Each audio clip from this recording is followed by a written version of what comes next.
Welcome to the deep dive. Today, we're delving into something pretty intense, organic mutant architecture. Mm. It's a concept from Jaime Bautista's works, specifically Part 2. And let me tell you, it's not your typical urban planning. Not at all. Forget steel and glass. Yeah. We're talking about a city where the buildings are alive, made of flesh. And predatory. That's the key part, right? A city with an appetite. Exactly. So our mission today is really to unpack this really bizarre and frankly disturbing vision of a living, feeding metropolis. Okay, so jump right in. What are these buildings like? Bautista doesn't just say living, does he? No, it's much more visceral. He describes structures that aren't really built in the traditional sense, but mutated, almost Right. grown. Like biological entities. Pretty much. Sinew, bone, pulsing flesh. Yeah. That's the fabric of the city itself. Okay, wow. So these aren't just static structures, they're active. Very active. The text talks about facades that pulse like with a heartbeat or something, vents that actually breathe. Breathe. Seriously. Yeah. And windows described as blinking eyes, sometimes unblinking. It gives this sense of constant awareness. Creepy. It sounds less like architecture and more like, I don't know, a giant organism. That's a good way to put it. It's not passive. It's Yeah. sensing, reacting. And crucially, it's hungry. Right, the hunger. So how does a city made of meat sustain itself? It's not photosynthesis, I assume. Definitely not. According to Bautista, it feeds on, well, anything that moves, especially humans. Okay, how does it actually catch or consume people? Do they just wander into a building's mouth? It's more insidious than that. The transportation system is key here, Hmm.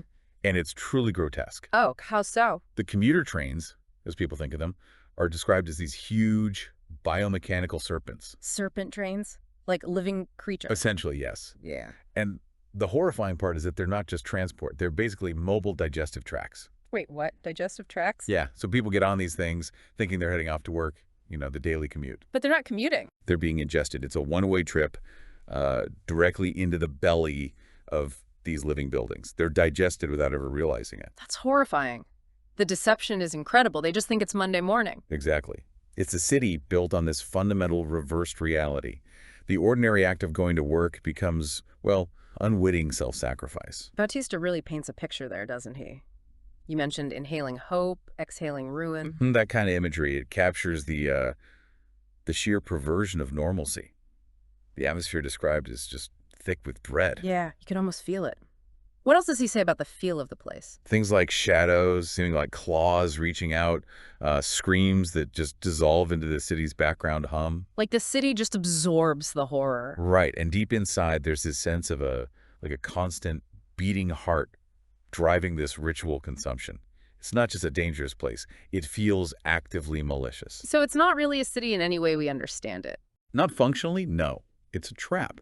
A living biological trap that feeds on its inhabitants without permission, without them even knowing.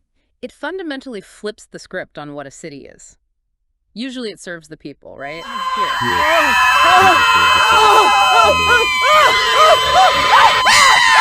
So, pulling it all together, the core idea is this city as a living predator, a vast organism disguised as a metropolis. It's a really disturbing thought experiment from Bautista. It absolutely is. And it leaves you wondering, doesn't it? How so? Well, thinking about this extreme metaphor, a city that literally eats its people, that kind of forces you to ask, right? What could this be saying, maybe in a less literal way, about our relationship with the cities and structures we build? You mean like how our own cities might consume us? Not literally, but... Exactly. Could there be unseen ways our urban environments sort of feed on our time, our energy, our focus, maybe even our well-being, without us fully realizing the extent of it? That's actually a pretty chilling thought to end on. Something to definitely chew on. A different kind of consumption, perhaps.